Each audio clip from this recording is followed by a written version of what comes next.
Oke, halo teman-teman, apa kabar kalian? Semoga masih dalam keadaan sehat dan harus terus semangat belajar dari rumah meskipun di tengah-tengah wabah virus corona ini. Semoga cepat berlalu. Kita berdoa. Dan di video kali ini kita akan mempelajari kembali mengenai tata surya, dan ini adalah topik terakhir sebelum kita masuk ke ujian akhir semester nanti. Jadi kalian persiapkan diri kalian masing-masing ya. Oke, dan di video ini kita akan mempelajari mengenai gerhana bulan, gerhana matahari, pasang surut air laut, komet, meteor, meteorit, dan apa sih kegunaan dari satelit buatan. Oke, tetap di sini. Oke, kita masuk kepada topik yang pertama, yaitu gerhana bulan. Gerhana bulan terjadi pada malam hari, yaitu saat bulan purnama. Namun tidak setiap bulan purnama selalu terjadi gerhana bulan. Gerhana bulan terjadi jika kedudukan matahari, bumi, dan bulan berada dalam satu garis lurus. Pada kedudukan demikian, permukaan bulan tertutup oleh bayangan bumi.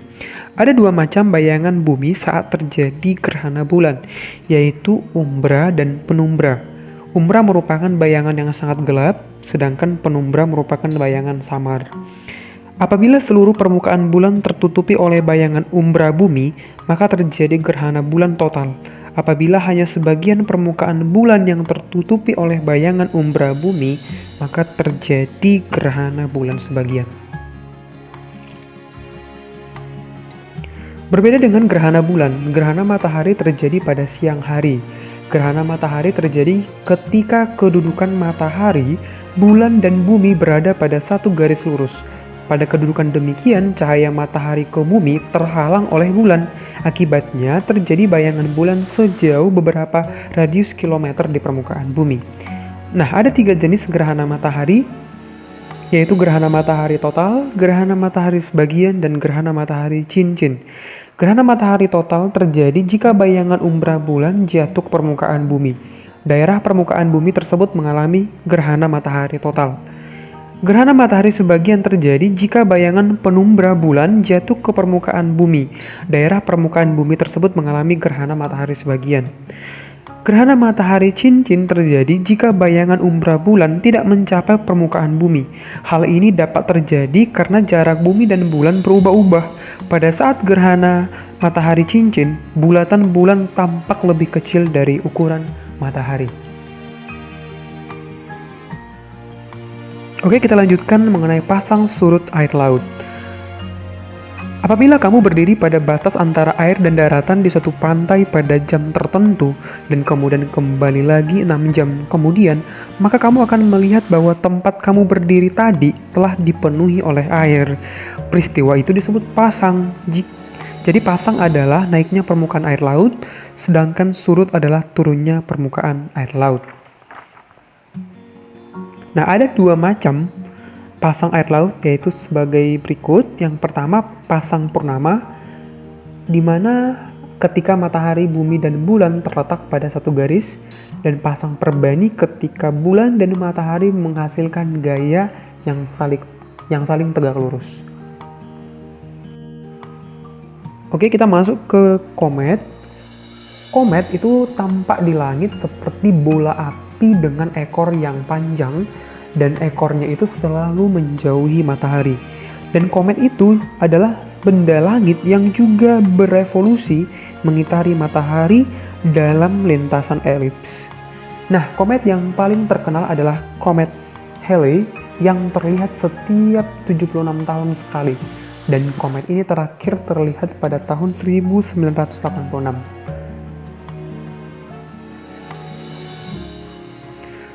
Apa sih beda meteor dan meteorit?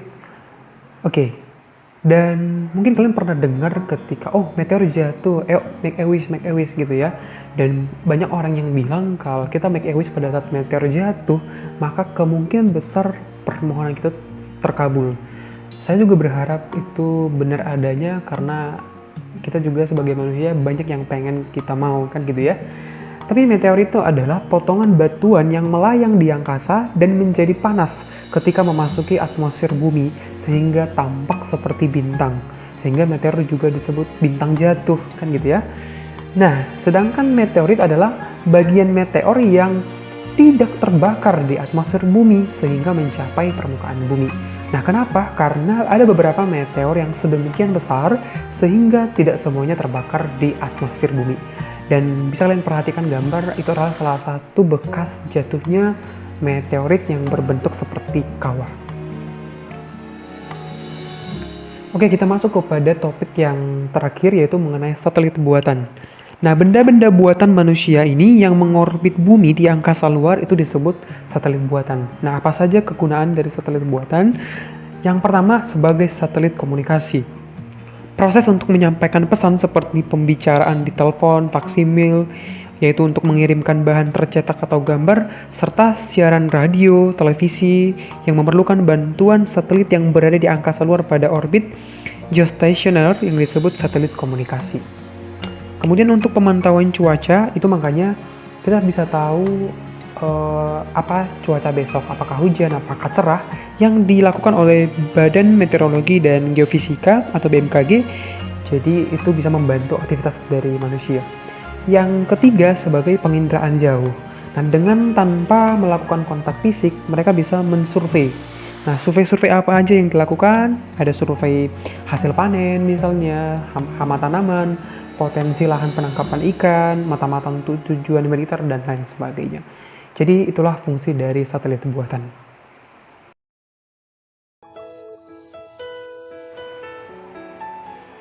Oke, sampai di sini dulu pembelajaran kita mengenai tata surya, dan saya ucapkan terima kasih buat teman-teman yang terus setia belajar dari rumah dan mendengarkan arahan dari kami Bapak Ibu gurumu supaya proses pembelajaran daring ini berlangsung dengan baik.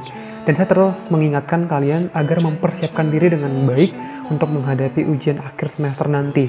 Dan saya percaya dengan usaha dan kerja keras yang kalian lakukan, pasti akan mendapatkan hasil yang baik. Oke, mohon maaf untuk segala kekurangan.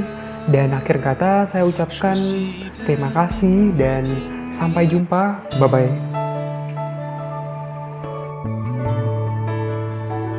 自从我遇见你，只想让过去都归零，每天都是真情记忆，只会关于我和你，无法再骗自己，请给我相信的勇气，我要的爱